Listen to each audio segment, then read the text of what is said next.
దేవునికి వందనాలు. దేవుని యొక్క ఆశ్చర్యమైన కార్యాలు, దేవుడి యొక్క అద్భుతమైన కార్యాలను అర్థం చేసుకోవాలి అంటే చాలా కష్టం కొంతమందికి. ఎందుకంటే కొన్ని ఆశ్చర్యమైన కార్యాలను చూస్తే నిజంగా ఇది దేవుడు ఇట్లాంటి కార్యాలు చేస్తాడా అని అనిపిస్తది. యెహోషువ, ఇశ్రాయేలీయులు ప్రయాణం చేసి యెరికో పట్టణం ముందుకు వచ్చినారు. యెరికోకి ఒక బలమైనటువంటి కోట ఆ ప్రాంతంలోనే. వాళ్ళు ఆ కోటను మూసివేసినారు.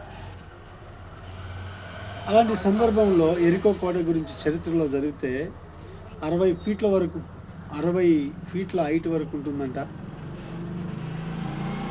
పైననే కోట పై భాగంలో సుమారు 20 ఫీట్ల వెడల్పు ఉంటుందంట. అంటే కింద భాగం ఎంత ఉంటుందో అర్థం చేసుకోండి. 60 ఫీట్ల ఎత్తులో 20 ఫీట్ల వెడల్పుతోటి ఉంటుందంట. అక్కడ రథం కూడా చుట్టూ కోట మీద పరిగెత్తగలిగినటువంటి విడుతుంటుందంట. అలాంటి కోట మనుషుని సహాయం లేకుండా ఇశ్రాయేలీలు ప్రతిదినం దేవుని స్తుతిస్తూ 7 దినాలు తిరిగి 7వ దినాన 7 సార్లు స్తుతించినప్పుడు మనుషుని సహాయం లేకుండా కోట కూలిపోయినట్టుగా చరిత్ర చెప్తుంది.